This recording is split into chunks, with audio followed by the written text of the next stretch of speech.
주보를 기재할 때까지만 해도 사도행전 18장을 하려고 준비를 했는데 지난 한 주간 그 코스타에 집중하고 있어서 집회의 주제였던 우리의 약함, 주님의 능력, 이것을 그저 제목으로 삼고 또 제가 개회 때도 설교를 했기 때문에 그리고 말씀도 본문을 바꿨습니다.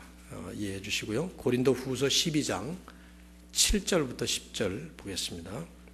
신약성경 298쪽에 있습니다. 고린도 후서 12장 7절부터 10절까지 찾으셔서 우리 한 목소리로 같이 읽으시면 좋겠습니다.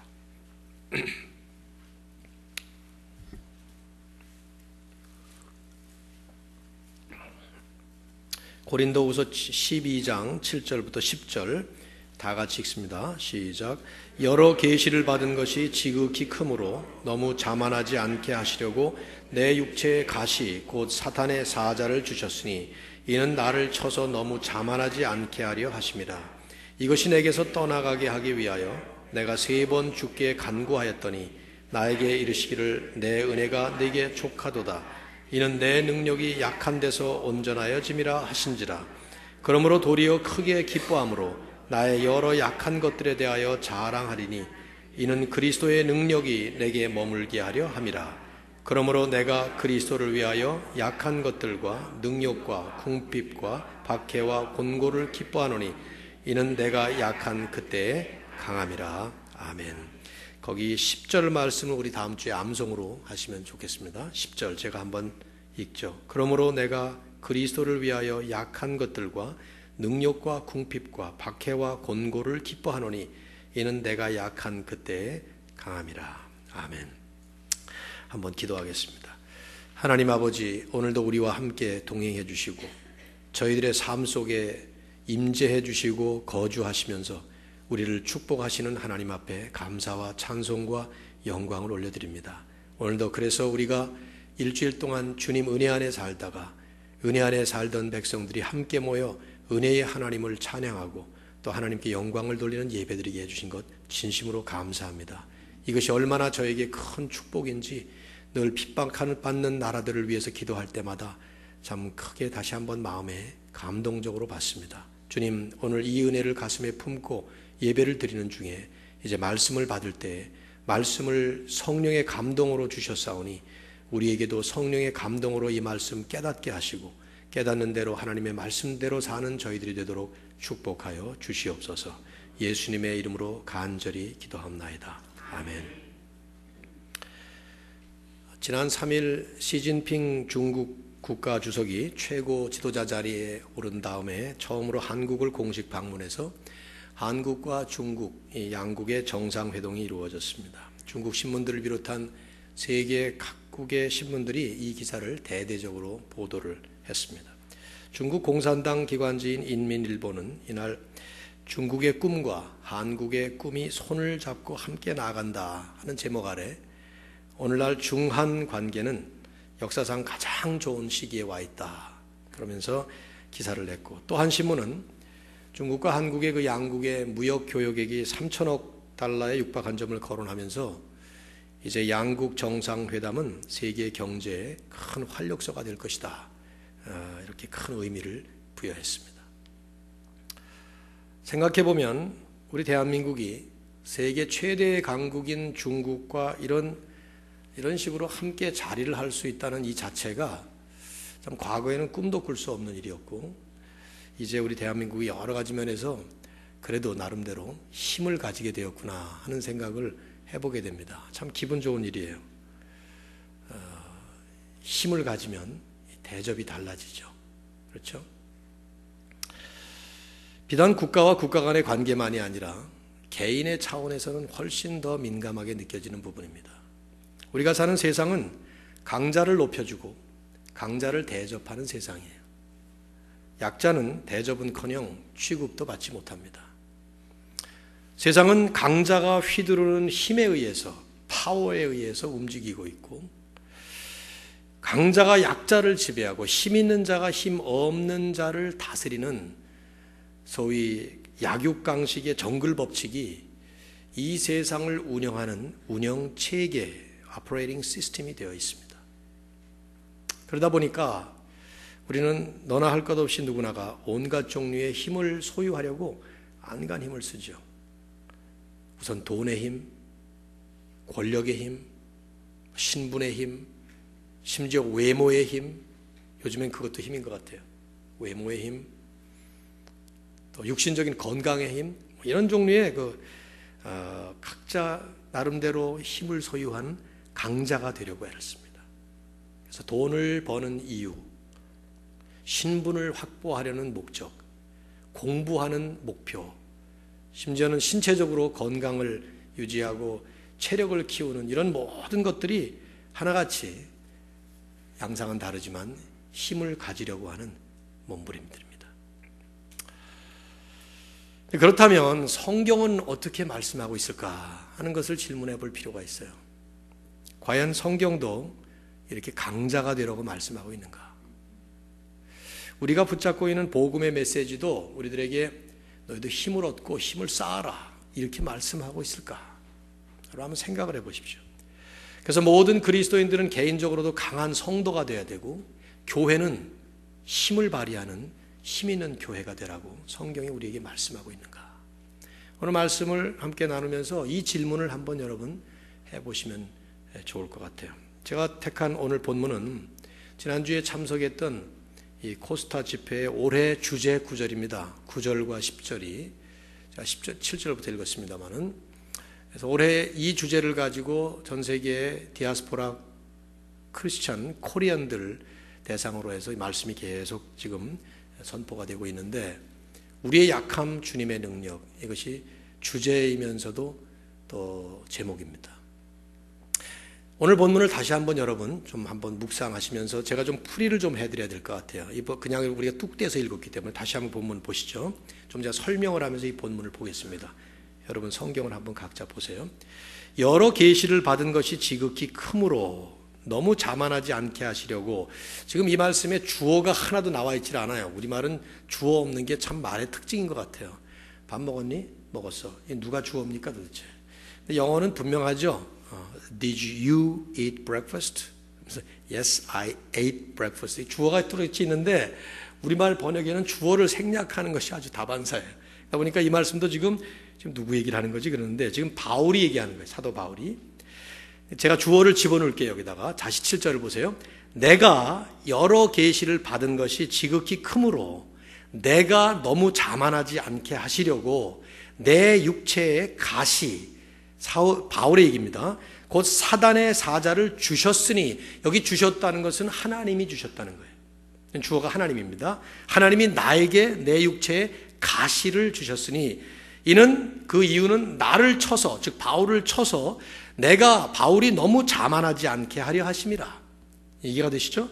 8절 이것이 내게서 떠나가게 하기 위해서 바울에게서 떠나가기 위해서 내가 바울이 3번 죽게 간구하였더니 나에게 이르시기를 즉 바울에게 이르시기를 내 은혜가 네게 족하도다. 여기 내 은혜는 하나님의 은혜예요. 네게는 바울에게입니다. 하나님의 은혜가 너 바울에게 족하도다. 이는 내 능력 여기 내 능력은 하나님의 능력이에요.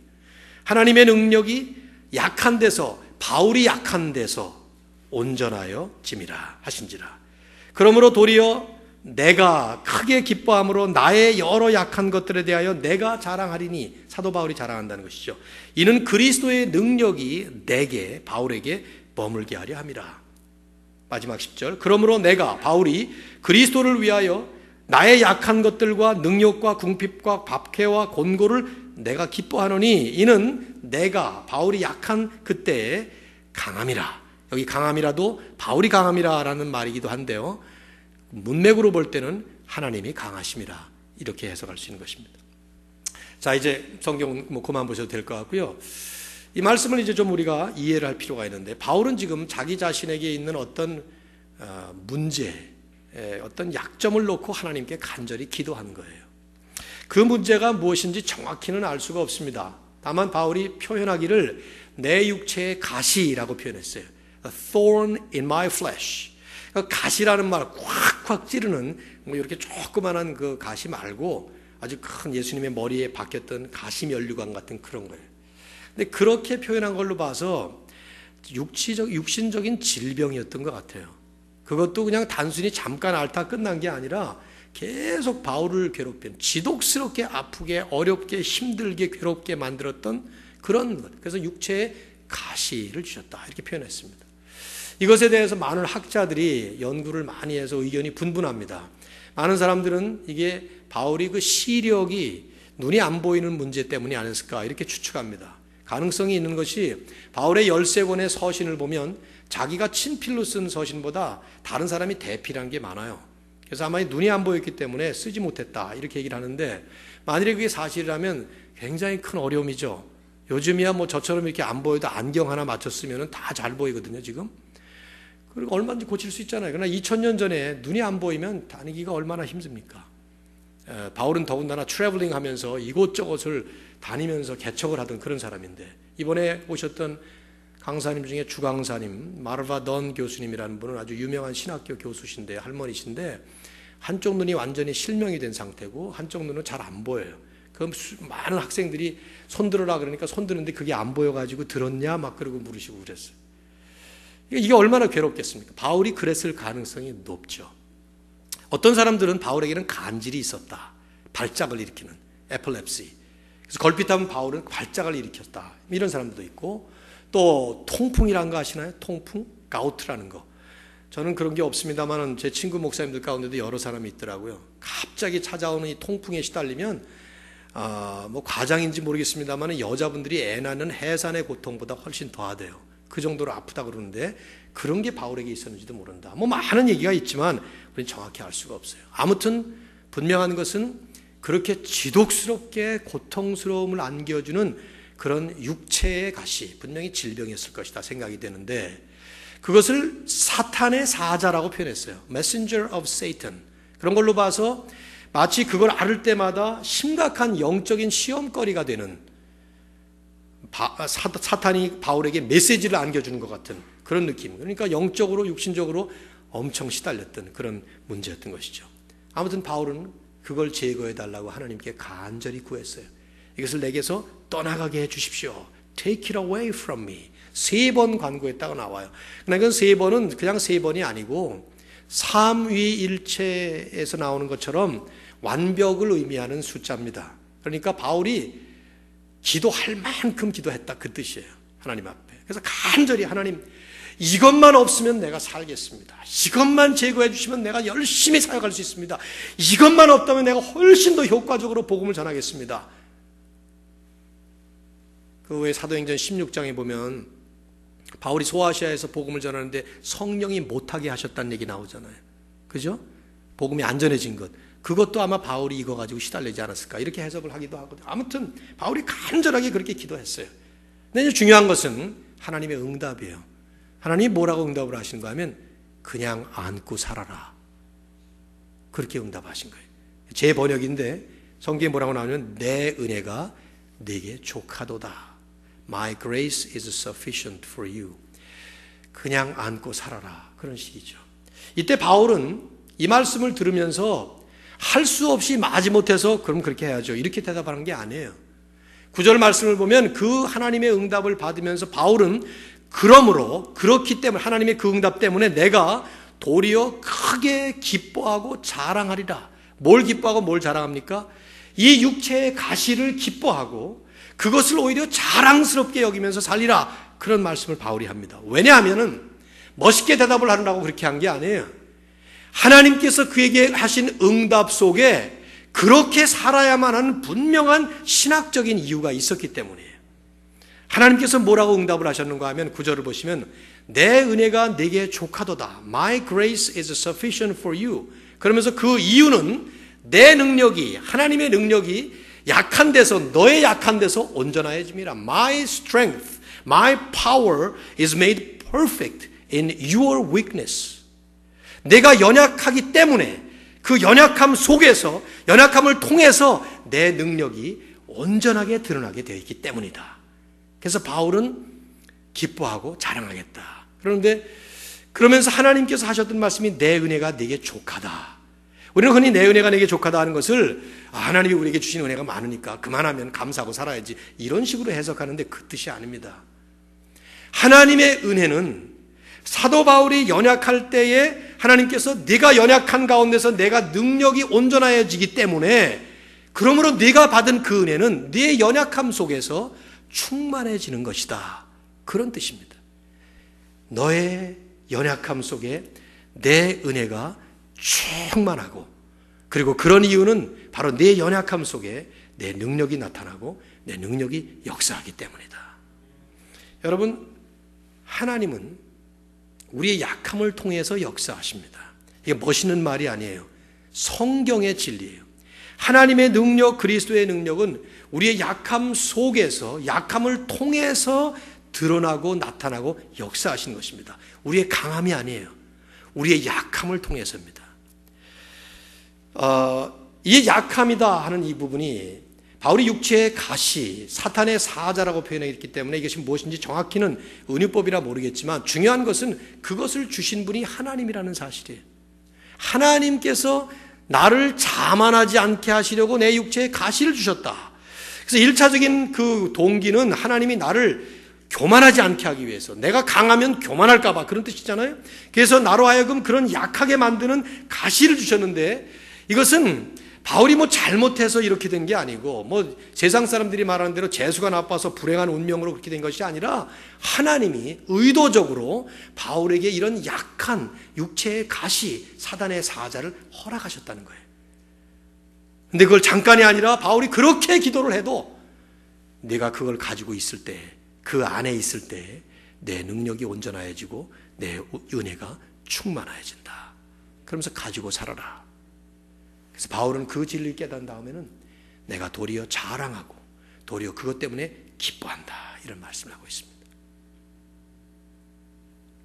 여러분, 너무 쉽게 결론으로 들어가지 마십시오. 그러면 우리 보고 지금 다 늙어서 약해 빠지란 얘기인가?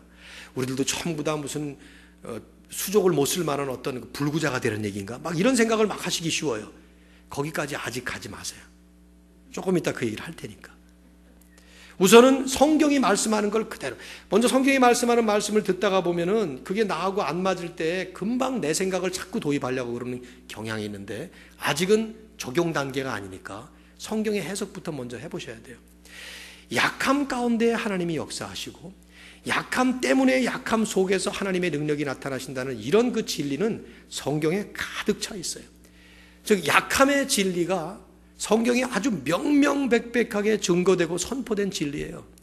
이걸 우리가 어떤 면에서 뭐 많은 말씀을 할 수 있습니다만은 한 가지만 예를 든다면, 성경에 나오는 수많은 인물들을 보시면 좋습니다. 우리가 흔히 성경의 인물들을 잘못 해석할 때 어떻게 해석하는 경향이 있는가 하면, 좋은 일을 한 사람은 저걸 내가 본받아야지, 잘못한 일을 한 사람은 저건 본받지 말아야 돼, 요 정도의 도덕적 윤리적 수준으로 끝날 때가 있어요. 그러나 그거 아닙니다. 그것도 있지요. 그 안에 다윗이 잘한 것처럼 우리도 잘해야지, 아브라함이 잘한 것처럼 우리도 잘해야지, 그거 분명히 있습니다. 그러나 우리의 어떤 도덕적인 삶의 모델로 주신 말씀만이 아니라 오히려 그 말씀 속에는 하나님을 보여주고자 하는 것입니다. 사람을 통해서 하나님을 보여주는 거예요. 근데 하나님을 보여주기 위해서 이 사람들을 어떻게 보여주는가 하면 몽땅 다 약한 모습들을 보여줍니다. 특별히 소위 위인들이라고 하는 위대한 인물들을 한번 살펴보세요. 한결같이 나약한 존재들입니다. 예를 들면 좀 들어볼까요? 몇 사람? 믿음의 조상이라고 불리는 아브라함 예를 들어보십시오. 아브라함은 믿음의 조상이에요. 유대인들도 그렇게 믿고 있고 성경적으로도 그렇습니다. 로마서에도 아브라함의 믿음처럼 우리도 그렇게 믿어야 된다. 또 아브라함과 다윗의 자손 예수 그리스도의 세계라, 예수님의 조상으로 아브라함과 다윗을 대표로 뽑지 않습니까? 그 아브라함 믿음의 조상이에요. 그러나 성경이 아브라함을 정작 사람의 모습으로 디스크라이브 할 때는 그거와는 너무 딴판이에요. 물론 아브라함이 나중에 가서 자기 아들을 하나님 앞에 바칠 만큼 위대한 믿음, 소위 위대한 믿음처럼 된 것 같지만 그렇지 않습니다. 아브라함 처음 등장할 때 어떤 모습으로 나오죠? 하나님이 부르니까 가나안 땅으로 갑니다. 그건 참 좋은 일이에요. 순종하는 모습. 그것도 칭찬받죠. 근데 가자마자 아브라함이 보이는 모습은요, 그때부터 멋있게 믿음을 보이는 모습이 아니에요. 기근이 임하니까 곧바로 애굽으로 도망가 버려요. 거기 가면 안 되거든요. 애굽으로 내려가는 것은 타락의 한 양상으로 보여주는 그런 행위인데, 더구나 가면서 자기 부인 보고 뭐라 그럽니까? 당신 이쁘니까 가는 데마다 내 목숨이 위험하다. 그러니까 제발 가는 데마다 사람들에게는 내 누이라고 좀 해다오. 그래서 결국 자기는 살고 부인은 큰 변을 몇 번씩이나 당할 뻔하잖아요. 별로 감동이 없어요? 여기 결혼 생활 하시는 분들, 특별히 남자분들 질문 좀 해봅시다. 언제 그렇게 부인을 내세워서 너 때문에 나 좀 살자, 너는 좀 당하더라도 그런 식으로 살아오신 분들 몇 분 계세요 여기? 제 생각에는 우리 교회 점잖으신 어르신들 그런 분, 저만 해도 36년을 제가 제 아내하고 사는데 뭐 내가 내 몸을 불사르게 내어주면서 희생하고 그런 것은 뭐 부끄럽게 하지 못했지만 적어도 제가 나 살겠다고 내 아내는 앞세우고 당신 가서 좀 대신 좀 주고 내가 좀 살게, 이런 건 해보지 않았어요. 좀 그런 분이 있기도 한 것 같아요. 부인들 얼굴이 조금 좀 야릇하게 변하는 걸 보니까. 근데 그러지 않잖아요. 어디 그런 사람이 있어요. 근데 아브라함은 이건 아주 치사한, 아주 야비한 속물 중에 속물이라고 생각돼, 내 생각에는. 예. 성경에 아시성을 가진 사람들이 그다지 제가 바람직한 사람이 없어요. 아담, 아간, 아합, 아나니아, 삽비라, 아브라함도 그 중에 하나. 아무튼 그 아들 이삭은 어떤 사람입니까? 그 아버지의 그 아들이에요. 생존에 절대적인 우물을 파고 나면은 다른 사람들이 와서 뺏어갑니다. 그러면 또 뺏겨요. 그 다음에 조금 있으면 또 파, 또 뺏겨요. 계속 또 뺏기고, 파면 뺏기고, 파면 뺏기고. 요즘식으로 얘기하면 뭐 이해하시고 이런 용어를 사용하시면 좋겠는데 머저리죠. 완전히 또라이예요. 병신도 상병신이에요. 완전히 요즘식으로 얘기하면 아주 나약한 존재로 보여지는 거예요. 그 아들 야곱은 어떤 사람이죠? 머리가 좋은지는 모르겠지만 눈먼 아버지 속이죠. 배고픈 형 속이죠. 삼촌 속여가지고 몽땅 다 재산 갈취하죠. 그거 왜 그럽니까? 자기가 어떻게 해서든지 이 세상에서 서바이브 하려고 두려워서 그러는 거예요. 아주 유약하고 나약한 인물로 그렇게 보여지는 것이죠. 모세가 위대한 인물 같지만, 그래서 한때 애굽인을 죽이는 용기를 부린 것 같지만 그건 젊은 시절에 혈기를 부린 객기에 불과했습니다.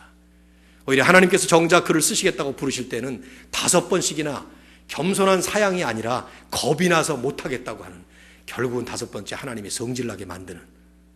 엘리야가 어떤 사람이에요? 열왕기상 18장에 보면 하늘에서 불덩어리를 내리는 위대한 일을 합니다. 그러나 그 다음 순간에 19장에 들어가 보시면은 아합의 부인인 이세벨이 그에게 너 이제 죽이겠다 편지 한 장 딱 보내니까 그 편지 받고는 주랭랑을 쳐요. 저 밑으로 브엘세바로 내려가서, 더 내려가서 아무도 없는 광야에 로뎀나무 아래 앉아서 하나님 이제 되지 않았습니까? 나 좀 죽여주시오. 실제로 영어 성경 보십시오. It is enough. 됐습니다. 이제 그만합시다. Take my life. 자살 기도를 하는 이런 연약한 한 사람. 언제 다 예를 들겠어요? 신약으로 넘어와도 수없이 많죠. 베드로 수제자라고 부르지만 수제자는 무슨 수제자입니까? 예수님을 제일 먼저 앞장서서 부인하지 않았어요? 그것도 뭐 매를 맞고 물고문을 당하면서 억지로 그랬습니까?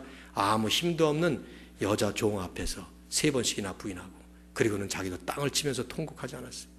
성경에 나오는 소위 위대한 인물이라고 보이는 사람들이 한결같이 성경은 공통적으로 나약한 인물들, 아주 유약한 그런 모습으로 보여져요.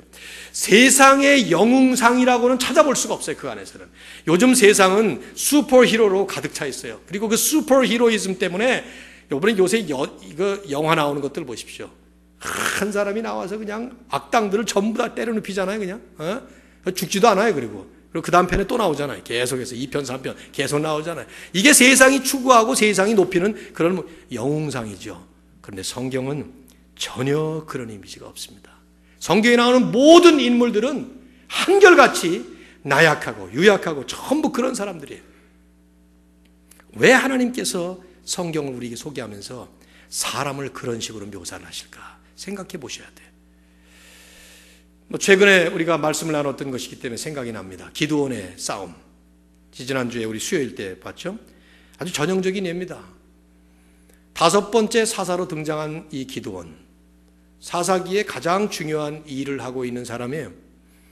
그 기드온 때에 이스라엘 백성들을 전체를 다 죽이겠다고 달려든 미디안 족속이 13만 5천 명이 달려들었어요. 사사기 7장 8장 여러분이 보시면은 메뚜기의 많은 수와 같고 그들의 낙타의 수는 해변의 모래와 같음이라. 이게 과장이죠. 얼마나 많은 숫자였으면 메뚜기 숫자같이 해변의 모래처럼 많게 보였다 이 말이에요. 숫자는 13만 5천 명이었는데 그 숫자와 그 병력과 싸우려고 나선 기드온의 군사는 3만 2천 명이었습니다. 자, 3만 2천 명과 14만 5천 명 생각해 보세요. 요즘 같으면 가능하죠. 워낙 화력이 센 무기들을 갖고 있으니까. 그러나 옛날에는 창칼 싸움이니까 인해 전술이에요. 인원수 많은 데가 이기는 것입니다. 13만 5천 명보다 10만 명이 적은 3만 2천 명. 근데 하나님은 정작 그 숫자 너무 많다, 줄여라, 그렇게 말씀하셨어요. 사사기 7장 2절에 보면은 분명하게 하나님은 그렇게 말씀하시죠. 너를 따르는 백성이 너무 많다. 만일에 이렇게 해서 이기게 되면은 그 백성들은 자기 힘으로 이긴 줄로 착각할 것이다. 그래서 줄여라. 그래서 두려워 떠는 사람들, 마지못해 온 사람들은 돌려보내라고 했더니, 가라 그랬더니 제수다 가버린 사람들이 2만 2천 명이 돌아가 버렸어요. 10,000명 남았어요. 10,000명과 13만 5천 명, 14대 1 아니 맞나요? 뭐 그렇겠죠. 이것도 말이 안 되는데 10,000명도 많다. 그래서 또 돌려보내라. 그래서 이번에 물 먹는 모습 보고 보니까 달려가서 물을 먹는데 9,700명은 무릎 꿇고 막 훌컥훌컥 마시고 있고 300명은 손으로 이렇게 떠마셔요. 그러니까 300명만 남기고 9,700명 다 보내라. 이걸 많은 그 설교에서 오해를 하고 있는 것 같아요. 300명의 정예부대를 남긴 게 아닙니다. 300명은 정예부대가 아니에요. 그냥 하나님께서 임의로 그냥 무작위로 숫자를 줄이신 거예요. 300명 남으니까 이제 그거 가지고 싸우라 말씀하시죠. 300명이 13만 5천 명하고 싸웁니다. 계산해 보시면 450대 1이에요. 말이 안 되는 것이죠. 그리고 결국 이제 이기게 하시잖아요. 여러분, 이런 질문을 해볼 필요가 있지 않겠어요? 아니, 그런 질문 나오지 않습니까? 왜 굳이 그렇게 하셔야만 했을까? 우리가 좋은 말 있잖아요. 이왕이면이라는 말. 이왕이면 3만 2천 명 그래도 싸우겠다고 나왔는데 그 사람들에게 성령 충만하게 하셔서 싸웠으면 그 다음에 뒤에 이 3만 2천 명이 얼마나 잘 쓰임 받겠어요? 아니, 2만 2천 명은 마지못해 나온 사람들이니까 돌려보냈다고 합시다. 10,000명은 그래도 남지 않았어요. 자기 자발적으로. 그럼 10,000명을 정예화시키면 얼마나 좋았겠냐 이 말이에요. 근데 왜 굳이 그걸 300명으로 줄여서 말도 안 되는 싸움을 시키셨나 이 말이죠. 이유는 간단하죠. 결과적으로 이 승리를 안을 때에 이들이 자만하지 않게 하기 위해서 너희들의 힘이 아닌 하나님의 힘으로 이겼다 하는 것을 하나님께서 보여주시기 위한 것인데 더 깊은 의미가 있어요. 하나님의 능력으로 이겼다고 하는 사실이 분명하게 선포될 수 있는, 하나님께서 역사하셨다는 것이 분명하게 드러날 수 있는 길은 이스라엘이 숫자가 작아지고 약화되는 것이었다 이 말이죠. 그래서 일부러 숫자를 줄이시고 그들의 병력을 약화시킨 거예요. 약함 속에 하나님이 드러나시고 우리의 약함을 통해서 하나님의 진정한 능력이 진정으로 드러나는 이 진리가 있기 때문에, 이 진리를 하나님께서는요 우리에게만 하신 것이 아니에요. 결국 하나님이 몸소 이 진리를 보이신 사건들이, 결정적인 사건들이 두 가지가 있습니다. 첫째는 성육신입니다. 전능하신 하나님께서 글자 그대로 Almighty God, All Powerful God, 모든 힘을 다 가지신 하나님이 연약한 인간의 몸으로 태어나신, 그것도 아주 어린 아기, 오늘 우리 강 집사님네 아기를 안았지만은 난 그런 아기를 안을 때마다 좀 두려워요. 이게 잘못 안으면 어떻게 될까봐 막 야들야들하고 뼈도 그냥 보들보들하고 그런 아기로 태어난 거예요. 상상해 보세요. 어째서 하나님께서 만유의 주제가 되시고 만왕의 왕이 되시고 모든 것을 다 가지고 계시고 Almighty God이라고 우리가 부르는 전능하신 하나님께서 아무 힘도 없는, 정말 힘이 없는 어린 아기로 태어나셨어야만 하실까? 약함을 통해서 드러나시는 하나님, 게다가 십자가 위에서 죽으시기까지 하셨습니다. 아무 힘 없이 매맞고 얻어 터지고 찢기고 피 흘리고 아무 말씀도 안 하시는 정말 약하디 약한 모습을 보이는 십자가 위에서 죽으신 것이죠. 그 십자가가 하나님의 영광을 나타내고 하나님의 능력을 나타내는, 그래서 사도 바울은 고린도 교회에다가 편지를 쓰면서 고린도전서 1장에서 십자가는 하나님의 능력이라 말씀하죠. 로마서에서도 복음은 하나님 믿는 사람들에게 하나님께서 구원을 주시는 능력이 됨이라 하는 말씀을 하시잖아요. 한번 제가 이 말씀을 좀 보고 싶네요. 시간을 보면서 보겠다 그랬는데 괜찮으니까 빌립보서 한번 보시죠. 이 말씀을 우리가 볼 필요가 있어요. 제 얘기가 아니니까. 빌립보서 2장 5절부터 우리가 잘 알고 있는 11절까지 있는 말씀을 보겠습니다. 찾아보실까요? 여러분이 보시는 고린도후서 다음 갈라디아서, 에베소서, 빌립보서 319페이지입니다.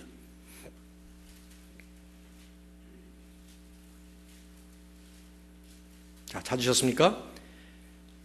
빌립보서 2장 5절을 보시면 유명한 말씀을 사도 바울이 하고 있습니다. 너희 안에 이 마음을 품으라 곧 그리스도 예수의 마음이니. 이 말씀 무슨 말인가 하면 지금 예수님을 설명할 텐데 내가 지금 이 얘기를 하는 것은 너희들이 본받으라고 하는 것이다 그 말이에요. 지금 이 얘기는 여기에 무슨 뛰어난 신학을 담으려고 하는 생각은 없어요, 사도 바울이. 그러나 지금 우리 보고 너희 안에 이 예수의 모습을 닮아라, 이 예수님의 마음을 닮아라 할 때 무엇을 담으라고 하는 것인가 보십시오. 바로 이 전형적인 두 가지 사건, 성육신과 십자가를 얘기합니다. 자, 5절부터 8절까지 다 같이 읽겠습니다. 시작. 너희 안에 이 마음을 품으라 곧 그리스도 예수의 마음이니 그는 근본 하나님의 본체시나 하나님과 동등됨을 취할 것으로 여기지 아니하시고 오히려 자기를 비워 종의 형체를 가지사 사람들과 같이 되셨고 사람의 모양으로 나타나사 자기를 낮추시고 죽기까지 복종하셨으니 곧 십자가에 죽으심이라. 이해가 되십니까? 하나님께서 인간의 몸으로 예수 그리스도로 이 땅에 오실 때 근본 하나님의 본체셔요. 하나님의 능력, 하나님의 주권, 하나님의 모든 걸 다 가졌지만 그것을 동등됨을, 하나님과 동등된 것을 클레임하지 않으시고 취할 것을 여기지 아니하시고 오히려 자기를 비워 종의 형체를 가져 사람의 모양으로 나타나사 자기를 낮추셨다. 이게 성육신이죠. 그리고 한 걸음 더 나가서 죽기까지 복종하셔서 십자가에 죽으시기까지 더 낮아지시는. 근데 이제 중요한 것은 그 다음 말씀이에요. 그 다음에 여러분이 구절을 보시면 이러므로 하는 말이 나와요. 그러므로라는 말은 그 앞에 있는 사건 때문에 그 다음에 결과가 일어났다는 거예요. 성육신과 십자가 때문에 이러므로 하면서 설명을 합니다. 같이 읽을까요? 시작. 이러므로 하나님이 그를 지극히 높여 모든 이름 위에 뛰어난 이름을 주사 하늘에 있는 자들과 땅에 있는 자들과 땅 아래에 있는 자들로 모든 무릎을 예수의 이름에 꿇게 하시고 모든 입으로 예수 그리스도를 주라 시인하여 하나님 아버지께 영광을 돌리게 하셨느니라. 하나님 앞에 예수 그리스도 앞에 모든 무릎이 무릎을 꿇고 그분을 그리스도요 주님이라고 시인을 하면서 하나님께 영광을 돌리게 했던 그 사건이 뭐냐? 어떻게 주님이 그렇게 됐느냐? 이러므로 하는 그 앞에 보면 성육신 하시고 십자가에 달리셨기 때문에 그럴 수 있었다는 거예요.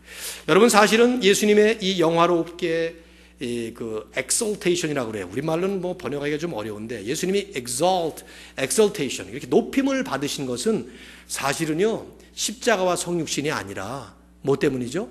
부활과 승천 때문이죠. 신학적으로는 그래요. 근데 사도 바울이 지금 부활과 승천을 빼먹었어요. 그리고는 성육신에서 내려오시고 십자가에서 죽으심으로 더 낮아지심으로 통해서 그러므로 하면서 부활과 승천은 빼버리고 하나님께 영광을 돌리게 하셨느니라. 모든 사람들에게 그리스도를 통해서 하나님께 영광을 돌리게 하신 사건을 성육신과 그리고 십자가 사건을 통해서 모든 입이 그리스도를 주님이라 시인하고 모든 무릎이 무릎을 꿇으면서 하나님께 영광을 돌리게 하셨느니라. 이것을 본받으라. 이 진리 안에는 바로 우리가 지금 얘기하고 있는 그 진리가 그대로 농축되어서 그대로 나온 것입니다. 하나님의 하나님 되심이 드러나는 현장이 어디냐? 부활하셔서 영광스럽게 승천하시고 구름 타고 날아다니신 게 아니라는 거예요. 인간으로 성육신 하시는 그 자리, 하나님의 영광이 나타나는 그 사건이 무엇이었느냐?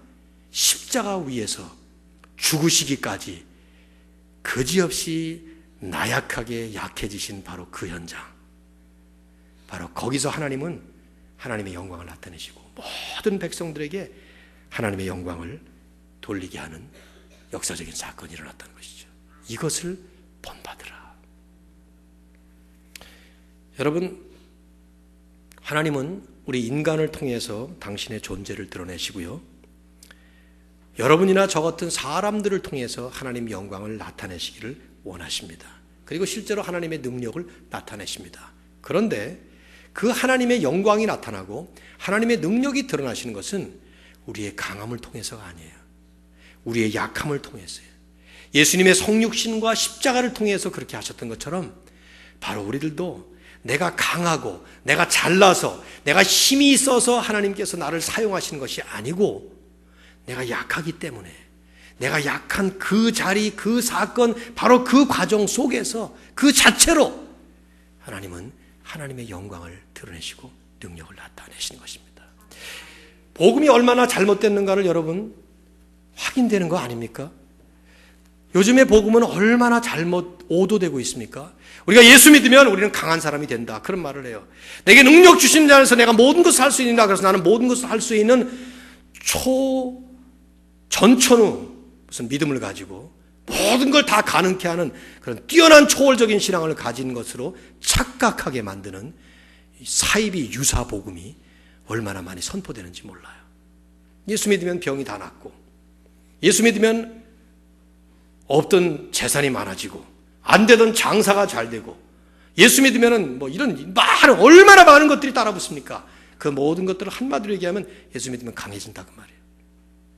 신분이 높아지고, 힘이 주어지고, 돈이 많아지고, 건강이 주어지고. 성경은 그렇게 말하지 않습니다. 사도 바울의 약한 것들을 제거하시지 않으시고 나의 은혜가 내 약한 가운데 족하도다라는 말이 잘못 번역해 충만하도다.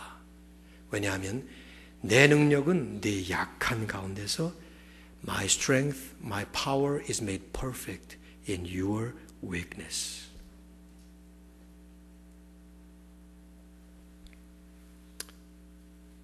오늘날 기독교는 잘못된 방향을 향해서 지금 한참 가고 있습니다. 파워 기독교가 되려고. 그래서 교회는 건물 크게 짓고 사람 숫자 엄청 늘리고 재정 많이 불어나고 그래야 교회는 잘 됐다고 생각을 합니다. 교회 역사를 볼 때 교회 안에 돈이 많아지고 사람이 많아지고 화려한 찬란한 건물들이 중세기를 장식했던 것처럼 그렇게 될 때에 한 번도 영성을 유지했던 적이 없습니다. 우리가 해야 되는 질문은 이런 질문이에요. 진정한 힘이 과연 무엇인가? 진정한 힘의 원인이 과연, 요소가, 그 소스가 과연 어디에 있는가? 이런 질문이에요. 세상은 많은 힘을 우리에게 제공합니다. 돈의 힘, 외모의 힘, 신분의 힘, 파워, 많은 것들을 제공하죠. 근데 그게 과연 진정한 힘이냐 하는 것을 질문해 봐야 돼요. 이 세상은 강자를 대접하고 강자가 대접받고 약자는 취급을 받지 못합니다. 근데 그것이 세상이긴 하지만 그 안에 사는 세상에 속한 백성이 아닌 하나님 나라에 속한 Kingdom of God에 속한 하나님의 백성들이 살아야 될 삶의 모토와 삶의 원리가 과연 어디 있느냐를 우리는 질문해 봐야 된다 이 말이에요. 왜냐하면 그리스도인들도 예외 없이 세상이 제공하고 있는 그 힘을 가지려고 안간힘을 쓰거든요. 마치 바벨탑을 헛되게 쌓으려고 하는 이 헛된 거짓 파워에 속아서 몸부림을 치며 안간힘을 밀며 살아가고 있어요. 그것이 복음을 퇴색시키고 복음의 진리를 오히려 잘못된 것으로 만들어가고 있죠. 지난 한 주간 동안 일리노이 한주 위튼 대학이라고 하는 곳에 짐 엘리어트가 졸업을 했던 그 학교에 1000명이 넘는 학생들이 모이고 강사들이 모여서 나누었던 복음의 진리는 바로 이것이었습니다. 우리 내면에 있는 약함의 본질을 깨닫자는 것이죠. 우리는 한 번도 강해져 본 적이 없습니다. 인간은 강해졌는가 싶었을 때 하나님은 영락없이 쳐버리면서 그를 약하게 만드시고 그 인생, 흙에서 온 인생의 먼지 같은 인생의 본질을 깨닫게 하셨죠. 그래서 우리는 겸손하고 진실하게 나이가 들어가면 들어갈수록 신앙의 연륜이 깊어가면 깊어갈수록 우리는 겸손하고 진실하게 나는 약합니다. 심령이 가난한 자가 되어서 하나님 앞에 끊임없이 엎드리면서 힘의 본질이 하나님께 있고 그 주님을 만나는 그 주님을 높이는 작업을 해야 됩니다. 이걸 여러분 또 바꾸시면 안 돼요. 그렇게 하면 우리가 강해진다. 그러면 안 돼요. 예수님께서 하실 때 누구든지 크고자 하는 자는 섬기는 자가 되고 누구든지 으뜸이 되고자 하는 자는 종이 되어야 하리라. 그 다음에 우리는 뒷붙인 말이 있어요. 그러면 우리가 크게 되고 그러면 우리가 으뜸이 된다. 그건 성경에 없는 말이에요. 주님께서 그 말씀하실 때 너희들이 크고자 하느냐? 그러면 너희는 섬기면 크게 돼. 으뜸이 되고자 하느냐? 그러면 종이 돼. 그러면 너는 으뜸이 돼. 그 뜻이 아니에요. 마땅히 우리는 섬기는 자가 되고 마땅히 우리는 그냥 종이 자리에 남아있어야 될 사람들이에요. 그럴 때 종이 될 때, 종이 종인 줄 알 때, 인간이 인간인 줄 알 때 하나님은 하나님이신 것을 우리에게 선포하시고 나타내시고 그걸 드러내신다 이 말이죠. 그걸 잊어버린 첫 번째 사람이 아담 아닙니까? 가만히 있으라면 가만히 있을 것이지, 그가 하나님 되고 싶어가지고 선악과에 손을 대는 망령된 일을 하는 그 죄가 우리에게 계속 내려오고 있어요. 저는 생리학적으로는 이걸 분석할 줄 모르지만 그냥 영적으로는 저는 이렇게 생각해요. 우리가 인생이 어째서 늙을 때 다 박싹 늙어 죽나? 여러분들 지금 여기 할머니 할아버지들 많이 계시죠? 뭐 저도 할머니 할아버지도 될까요? 저도? 네, 저도 넣어도 될 것 같은데 이제 60이 됐으니까. 그러면 자꾸 100세까지 건강하게 사시려고 뭐 별의 별걸 다 잡수시고 그러시는데 뭐 자유니까 잡수시긴 하셔야 될지도 모르겠습니다만은 인생의 가장 기본적인 natural law, 자연법은 늙어가면서 점점 기력이 쇠하고 점점 힘이 빠지고 점점 더 하다가 마지막에 박싹 주저앉는 게 이게 정확하고 정상적인 가는 길이에요. 아멘 아무도 안 하죠? 한 사람 지금 신음하듯이 아멘 하는 소리 제가 들었는데 저희 어머님은 믿음이 좋으신 분이에요. 언제나 하나님 나라에 가고 싶어서 막 그러시는 분인데 지금 94세입니다. 어머님을 제가 1년에 3번 가서 뵙습니다. 이달 말에도 한 주간 또 휴가를 얻어서 휴가 3주를 나눠서 3번 가서 겨우 과거에는 한 번밖에 못 뵀지만 샌프란시스코에 계신데 정신도 점점 쇠약해지시고 몸도 점점 쇠약해지시고 언제라도 하나님 나라에 갈 준비가 되셔서 오지 말라고 늘 전화로 그러시지만 가 뵐 때마다 어찌 하나님이 인생을 이렇게 박싹 주저앉게 만드시나. 이제는 일어나시질 못해요. 휠체어에 겨우 앉혀드려가지고 밥을 떠먹여 드려야 되고 그런 상황인데, 근데 이것이 하나님의 전 섭리라고 봅니다. 그렇기 때문에 우리는 하나님 앞에 가는 때가 가까우면 가까울수록 점점 더 내가 강해지려는 것이 아니라 나의 연약함의 본질을 깨닫게 되고 능력의 주인이신 하나님께 더 우리는 무릎을 꿇게 되는 것입니다. 근데 이거 안 하겠다고 안간힘을 쓰면 하나님은 가끔씩 우리를 일부러 약하게 만드셔요. 일부러 약하게 만드셔요. 여러분에게 협박하는 거 절대로 아닙니다. 막 힘이 좋다가 감기라도 앓거나 뭐 하시면은 하나님이 나를 사랑하시고 나에게 오히려 역사하시기 위해서 이러시는구나. 이렇게 이해할 수 있고 받아들일 수 있으면 축복이에요. 이번에 강사로 오신 분들 가운데 강사들이 뭐 여러 분 계셨습니다만은 제일 중요한 오전 성경 강해를 맡아주신 분이 마르바 던이라는 분이셨어요. 밴쿠버에 있는 리전트 칼리지에서 아주 탁월한 신학자죠. 유진 피러슨 이런 분들하고 J.I. 패커 이런 분들하고 신학계를 이끌어 가시는 분인데 이제는 할머니세요.